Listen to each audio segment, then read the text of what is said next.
अपने चेहरे की विकृति के कारण स्वर्णा अपने सहयोगियों के तानों से परेशान हो चुकी थी, लेकिन शिवेन के लिए उसकी यह विकृति कोई मायने नहीं रखती थी।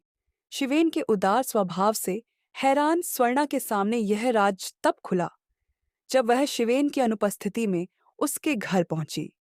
शिवेन दत्त के चार्ज लेते ही पूरे दफ्तर में खलबली मच गई कि दादा अड़ियल इंसान हैं। हाँ, चपरासी और मैकेनिक खुश हैं। दोनों की खुशी की वजह अलग अलग है। चपरासी तो इसलिए खुश हैं कि बाबुओं की तीमारदारी से उन्हें अब कुछ राहत मिलेगी। मैकेनिक खुश हैं कि शिवेन दत्त तकनीकी जानकारी रखते हैं और उनका चयन योग्यता के आधार पर हुआ है, किसी की सिफारिश से नहीं। दूर संचार विभाग के मैनेजर पद पर आंखें तो बहुत से लोग गड़ाए बैठे थे, मगर इनमें से एक भी तकनीकी जानकारी नहीं रखता था और विभाग को ऐसे इंजीनियर की तलाश थी जो आज के तेज रफ्तार संचार माध्यमों का सही ढंग से संचालन कर सके। इसीलिए चयन कार्यक्रम में पूरी तरह से पारदर्शिता बरती गई। दूर संचार विभाग में काम करने वाली महिलाओं का अपना एक संगठन भी था, जिसकी अध्यक्ष स्वर्णा कपूर थी। वह बोलती कम पर लिखती अधिक थी। आए दिन किसी न किसी पुरुषकर्मी की शिकायत लिखकर वह अधिकारी के पास भेजती रहती थी और पुरुषकर्मी अपना शिकायती पत्र पीए को कुछ देकर हथिया लेते थे। कहने का मतलब यह कि स्वर्णा कपूर किसी का कुछ भी बिगाड़ नहीं सकी। नई झाड़ू जरा जोरदार सफाई करती है। इस कहावत को ध्यान में रखते हुए सभी पुरुषकर्मी कुछ अधिक चौकन्ने हो गए थे। शिवेन दत्त ने स्वर्णा कपूर को पहली बार तब देखा जब वह लंबी छुट्टी मांगने उनके पास आई। साड़ी का पल्लू शॉल की तरह लपेटे वह किसी मूर्ति की तरह मेज के पास जा खड़ी हुई। शिवेन दत्त खामोशी की उस मूर्ति को देखते ही हतप्रभ रह गए। स्वर्णा पलकें झुकाए दृढ़ स्वर में बोली, अगर आप छुट्टी मंजूर नहीं करेंगे तो मैं नौकरी से इस्तीफा दे दूंगी, क्योंकि मैं कभी छुट्टी नहीं लेती हूं। शिवेन दत्त जैसे जाग पड़े, तो फिर आज क्यों, और वह भी इतनी लंबी छुट्टी ली जा रही है? एमए फाइनल की परीक्षा देनी है मुझे। शाम को काम खत्म कर शिवेन जाने लगे तो अपने पीए से पूछ बैठे, कब से है मिसेस कपूर यहाँ? 5 बरस तो हो ही गए हैं हम पर सर। आप इन्हें मिसेस नहीं मिस कहिए। शट अप, शिवेन ने डांट दिया। बचपन में मेनिंजाइटिस होने से स्वर्णा का मुंह टेढ़ा हो गया और जवानी में वह हताश व कुंठित थी, क्योंकि दोनों छोटी बहनों की शादी हो चुकी थी। स्वर्णा को सितार सिखाने वाली महिला, जिसे पति की जगह दूर संचार विभाग में नौकरी मिली थी, ने स्वर्णा को दूर संचार विभाग में काम करने का रास्ता दिखाया और वह टेलीफोन ऑपरेटर बन गई। शिवेन का अपने विभाग पर ऐसा दबदबा कायम हुआ कि हर बात में निंदा करने वाले भी अब उनकी बात मानने लगे। यही नहीं, उन्होंने अपनी मेज कुर्सी हाल में ही एक ओर लगवा ली ताकि सबको उनके होने का एहसास बना रहे। उनसे खार खाने वाले अधेड़ उम्र के सहकर्मी भी उनके विनम्र स्वभाव से दब गए। 3 महीने पलक झपकते ही निकल गए। स्वर्णा जब लौट कर दफ्तर आई तो किसी पुराने मनचले ने फप्ती कसी, डिग्री पर डिग्री ले जाओ, बारात नहीं आने वाली। इस फप्ती से प्रथम श्रेणी में डिग्री हासिल करने का गर्व वी खुशी मटिया मेट हो गई। स्वर्णा ने एक बार फिर अपने आंसू पी लिए। शिवेन के पीए ने जाकर जब यह छिछोरा व्यंग्य उन्हें सुनाया तो वह भी तिलमिला पड़े, पर वह जानते थे कि स्वर्णा उनसे कहने नहीं आएगी। अगली बार वह स्वर्णा के सामने से गुजरे तो अनायास रुक गए और एक अभिभावक की तरह उन्होंने नम्र स्वर में पूछा, पास हो गई? जी। स्वर्णा ने गर्दन नीचे के ही उत्तर दिया। मिठाई नहीं खिलाओगी? जी, पापा जी से कह दूंगी। अगले दिन स्वर्णा मिठाई का कटोरदान लेकर शिवेन की मेज के सामने जा खड़ी हुई तो वह कुछ झेप से गए। अरे आप, मैंने तो यूं ही कह दिया था। मैंने खुद बनाए हैं, स्वर्णा उत्साह से बोली। शिवेन ने लड्डू उठा लिया और कहा कि बाकी लड्डुओं को अपने सहकर्मियों में बांट दो। इसके कुछ दिन बाद ही सरकारी आदेश आया कि रात की ड्यूटी के लिए कुछ टेलीफोन ऑपरेटर रखे जाएंगे, जिन्हें तनख्वाह के अलावा अलग से भत्ता मिलेगा। मौजूदा कर्मचारियों को प्राथमिकता दी जाएगी। स्वर्णा ने रात की शिफ्ट में काम करने का मन बनाया तो मिसेस ठाकुर भी उसके साथ हो ली। तय हुआ कि रात को आते समय दफ्तर के ही सरकारी चौकीदार को कुछ रुपए महीना दे देंगी ताकि वह उनको घर तक छोड़ जाया करेगा। यह सब कुछ इतना गोपनीय ढंग से हुआ कि विभाग में किसी को पता ही नहीं चला। स्वर्णा को अपनी जगह न देखकर शिवेन ने पूछताछ की तो पता चला कि स्वर्णा और मिसेस ठाकुर ने शाम की शिफ्ट ली है। उस रात जब दोनों ड्यूटी खत्म कर बाहर निकलीं, तो जहां उनका रिक्शा और चपरासी खड़ा होता था, वहां शिवेन अपनी जीप लेकर खुद खड़े थे। दोनों को जीप में बैठने का आदेश दिया और खुद चालक की सीट पर बैठकर जीप चलाने लगे। पहले स्वर्णा को उसके घर छोड़ा, फिर मिसेस ठाकुर जब अकेली रह गईं, तो उन्हें आड़े हाथों लिया। अपनी सफाई में मिसेस ठाकुर ने सारा सच उगल दिया। सर, आप समझने की कोशिश कीजिए। दफ्तर के लोगों ने स्वर्णा का जीना दूभर कर दिया था। कौन क्या कहता है, आपको शायद इसका आभास नहीं है। एक कुन्नारी लड़की का रात को बाहर अकेले काम पर जाना क्या ठीक है? नहीं, मगर यहां उसे कोई छेड़ता तो नहीं है।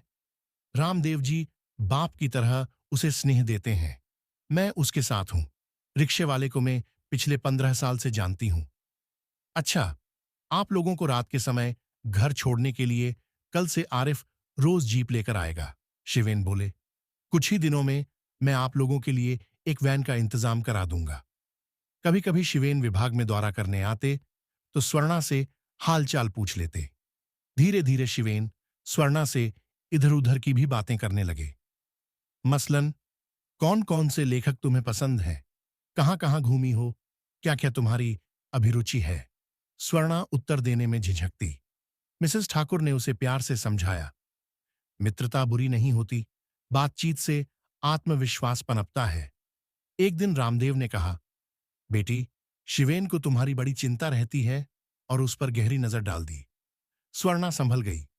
अगली बार जब शिवेन उसके पास बैठकर शहर में लगी फिल्मों की बात करने लगे तो वह झुंझलाकर बोली, सर, मेरे पास इतना समय नहीं है कि फिल्में देखती फिरूं।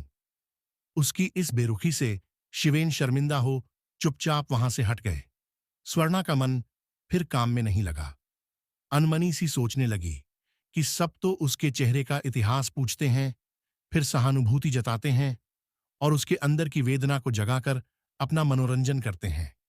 लेकिन इस व्यक्ति ने कभी भी उससे वह सब कुछ नहीं पूछा जो और लोग पूछते हैं। शिवेन फिर दिखाई नहीं दिए। अगर आते भी थे तो रामदेव से औपचारिक पूछताछ करके चले जाते थे।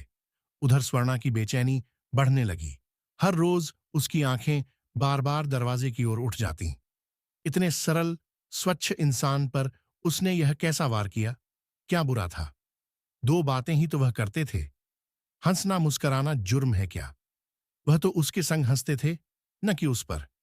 अपने ही अंतर्द्वंद्व में उलझी स्वर्णा को जब कोई रास्ता नहीं सूझा तो एक दिन बिना किसी को कुछ बताए उसने एक छोटा सा पत्र लिखकर डाक द्वारा शिवेन को भिजवा दिया। कई दिनों तक कोई उत्तर नहीं आया। फिर एक पत्र उसके घर के पते पर सरकारी लिफाफे में आया, जिसमें उसे एक नए पद के साक्षात्कार के लिए बुलाया गया था। दिल्ली से आए 3 उच्च अधिकारियों ने उसका साक्षात्कार लिया और वह सहायक प्रबंधक के रूप में चुन ली गई। शिवेन के सामने वाले कमरे में अब उसकी मेज लगा दी गई थी। उसे प्रबंधन व नियंत्रण की सारी जानकारी शिवेन स्वयं देने लगे। वह एक चतुर शिष्या की तरह सब ग्रहण करती गई। ऊपर से भले ही सब कुछ शांत था, पर अंदर ही अंदर इस नई नियुक्ति को लेकर दफ्तर में काफी उथल-पुथल थी। आते जाते किसी ने वही पुराना राग छेड़ दिया, यार, नया न सही, 4 बच्चों वाला ही सही। स्वर्णा तिलमिलाकर रह गई। घर आने के बाद रो रो कर उसने अपनी आंखें सुझा लीं। दशहरे पर शिवेन ने 15 दिन की छुट्टी ली तो उनकी गैर मौजूदगी में स्वर्णा बिना किसी सहायता के विभाग सुचारू रूप से चलाती रही। इसी दौरान एक दिन घर पर शिवेन का फोन आया। दफ्तर के बाबत औपचारिक बातें करने के बाद उसे बाजार की एक बड़ी दुकान के बाहर मिलने को कहा। स्वर्णा ने घर में किसी को कुछ नहीं बताया और मिलने चली गई। शिवेन ने उसकी पसंद से अपनी माँ और बहन के लिए कपड़ों की खरीदारी की। फिर दोनों एक रेस्तरां में बैठकर इधर-उधर की बातें करते रहे। बातों के सिलसिले में ही स्वर्णा पूछ बैठी, बच्चों के लिए कुछ नहीं लिया आपने? नहीं। शिवेन एकदम कर हंस दिए और बोले, किसके बच्चे? मेरी तो अभी शादी भी नहीं हुई है। स्वर्णा अविश्वास से बोली, दफ्तर में तो सब कहते हैं कि आप 4 बच्चों के बाप हैं। स्वर्णा, मेरी उम्र 36 साल हो गई है, पर मैं कुंवारा हूं। अगर एक 30 साल की स्त्री कुंवारी हो तो लोग कहते हैं कि किसी ने उसे पसंद नहीं किया। मगर एक पुरुष अविवाहित रहे तो जानती हो लोग उसके विषय में क्या सोचते हैं। मैं शादीशुदा हूं, यही भ्रम बना रहे तो अच्छा है। शिवेन ने अपना हृदय खोल कर रख दिया था और स्वर्णा जीवन में पहली बार किसी की राजदार बनी थी। 2 दिन बाद शिवेन ने स्वर्णा को अपने साथ सिनेमा देखने के लिए आमंत्रित किया। इस बार भी वह घर से बहाना बनाकर शिवेन के साथ चली गई। यद्यपि इस तरह घर वालों से झूठ बोलकर जाने पर उसके मन ने उसे धिक्कारा था, मगर इस खतरे में बाजी जीत जाने का स्वाद भी था। कोई उसे भी चाह रहा था, यह एहसास होते ही उसके सपने अंगड़ाई लेने लगे थे। वह सुबह उठती तो अपनी उनींदी मुस्कान उसे समेटनी पड़ती, कहीं कोई कुछ पूछ न ले। अगली शाम वह उसी दुकान पर गई और अपने लिए सुंदर साड़ियां खरीद लाई। फिर जाने क्या सोचकर अपनी माँ के लिए ठीक वैसी ही साड़ी खरीदी जैसी शिवेन की माँ के लिए उसने पसंद की थी। माँ को लाकर साड़ी दी तो वह उदास स्वर में बोली, क्या मेरी तकदीर में बेटी की कमाई की साड़ी ही लिखी है? माँ, तुम यह क्यों नहीं समझ लेती कि मैं बेटा हूँ? स्वर्णा अपनी खुशी में मिसेस ठाकुर को शरीक करने के लिए उनके घर की ओर चल दी। धीरे धीरे उन्हें सब कुछ बता दिया। वह गंभीर हो गईं, समझाते हुए बोली, स्वर्णा, तुम जवान लड़की हो, आगे पीछे सोचकर कदम उठाना। शिवेन बड़े ओहदे वाला इंसान है, क्या तुम्हें अपनी बिरादरी के सामने स्वीकार करेगा? कहीं ऐसा न हो कि जिस दिन उसे अपनी बिरादरी की कोई अच्छी लड़की मिले तो तुम्हें फटे कपड़े की तरह छोड़ दे। थोड़े दिनों की खुशी के लिए जीवन भर का दुख मोल लेना कहाँ की समझदारी है। अब अगर शिवेन बुलाए तो मत जाना। अगली बार शिवेन ने फोन पर उसे अपने घर आने के लिए कहा। स्वर्णा ने पहली बार टाल दिया, लेकिन दूसरी बार शिवेन ने फिर बुलाया तो उसने मिसेस ठाकुर को बताया। सुनते ही वह भड़क उठी, देखा ना, घर पर बुला रहा है, इसका इरादा कतई नेक नहीं है, कुछ करना पड़ेगा। दीदी, अगर मैं नहीं गई तो भी वह बदला निकाल सकते हैं। मेरी नौकरी और पदोन्नति का भी तो ख्याल करो, सब उन्हीं की मेहरबानी है। टेलीफोन पर उनकी बातों से ऐसा नहीं लगता कि उनका कोई बुरा इरादा होगा। समझ नहीं आ रहा कि क्या करूं क्या न करूं। ठीक से सोच लो स्वर्णा, जाना तो तुम्हें कल है। मिसेस ठाकुर के घर से लौटते समय आगे की सोचकर उसका गला सूखा जा रहा था। मन का तनाव उसकी नस-नस में बह रहा था। अनायास उसने महसूस किया कि वह नितांत अकेली है। उसके आसपास के सभी व्यक्ति जो उस पर अधिकार जताते हैं, किसी न किसी डर के अधीन हैं। अपनी अपनी सामाजिकता से बंधे पालतू पशुओं की तरह एक नियत जीवनयापन कर रहे हैं। दादी को जात बिरादरी का डर, पिताजी को अपने कर्तव्य से गिर जाने का डर, माँ को इन दोनों को नाराज करने का डर, और इन सब के नीचे लगभग कुचला हुआ उसका अपना अस्तित्व था। इन सब के विपरीत उसके मन को एक शिवेन ही तो था जो बादलों तक उड़ा ले जा रहा था। शिवेन का ख्याल आते ही उसका अंगंग झंकृत हो उठा। सहसा उसे लगा कि वह इतनी हल्की है कि कोई शिला उसे पूरी तरह दबा दे, नहीं तो वह उड़ जाएगी। वह अपने ही हाथ पैरों को कस कर समेटे गठरी सी बनी खिड़की के बाहर देखती कब सो गई उसे पता ही न चला। सुबह आंख खुली तो उसकी नज़र सामने अलमारी पर पड़ी, जिसके एक खाने में उसकी दोनों छोटी बहनों के विवाह की तस्वीरें रखी थीं। उनके ठीक बीच में एक बंगाली दूल्हा दुल्हन की जोड़ी रखी थी जो वर्षों पहले उसने एक मेले से खरीदी थी। सुबह उसने अपना फैसला फ़ोन पर मिसेस ठाकुर को सुनाया। वह बोली, चलो मैं तुम्हारे साथ चलती हूँ, तुम आगे जाकर दरवाज़ा खुलवाना, बाहर ही खड़ी रहकर बात करना। यदि अंदर आने के लिए शिवेन जोर दें तो बताना मैं भी साथ हूँ। रिक्शे वाला भी हमारा अपना है, यदि ज़रूरत पड़ी तो शोर मचा देंगे। हिम्मत करके स्वर्णा शिवेन के घर चल दी। मिसेस ठाकुर भी रिक्शे में पीछे पीछे हो लीं। शिवेन का मकान कई गलियों से गुजरने के बाद मिला था। स्वर्णा ने दरवाज़ा खटखटाया। अंदर से एक स्त्री कंठ ने कहा, कौन है? दरवाज़ा खुला है, आ जाओ। स्वर्णा ने अपना नाम बताया और दरवाज़ा जरा सा खोला तो वह पूरा ही खुल गया। सामने आंगन में बैठी एक अधेड़ उम्र की महिला उसे बुला रही थी। स्वर्णा ने दरवाज़ा खुला ही छोड़ दिया, क्योंकि उसके ठीक सामने 10 गज की दूरी पर मिसेस ठाकुर उसे अपने रिक्शे में बैठे बैठे देख सकती थीं। बेटी शेफाली, देखो, स्वर्णा आई है। शेफाली धड़धड़ाती हुई सीढ़ियों से उतरी और स्वर्णा को प्रेम से गले लगाया। शिबू ने बताया था कि आप आएंगी, वह कोलकाता गया है, परसों आ जाएगा। आइए, बैठिए। शेफाली को देखकर स्वर्णा का मुंह खुला का खुला रह गया, क्योंकि उसका ऊपर का होंठ बीच में से कटा हुआ था। इसके बाद भी शेफाली ने सहज ढंग से उसकी खातिर की। मांझी के पास रखे बेंत के मूढ़ों पर दोनों बैठी बातचीत करती रहीं। नाश्ता किया और फिर शेफाली उसे अपना घर दिखाने के लिए अंदर ले गई।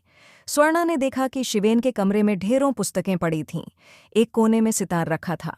शेफाली ने बताया, शिबू मुझसे 3 साल छोटा है और वह तुमको बेहद पसंद भी करता है। इससे पहले शिवेन ने कभी अपनी शादी की बात नहीं की थी। उम्मीद है प्यारे दोस्तों, आपको ये छोटी सी कहानी पसंद आई होगी, तो प्लीज़ इस वीडियो से लाइक और चैनल को सब्सक्राइब ज़रूर करें। धन्यवाद। दोस्तों, ये कहानी पूरी तरह से काल्पनिक है। ये कहानी सिर्फ आपके मनोरंजन के लिए बनाई गई है।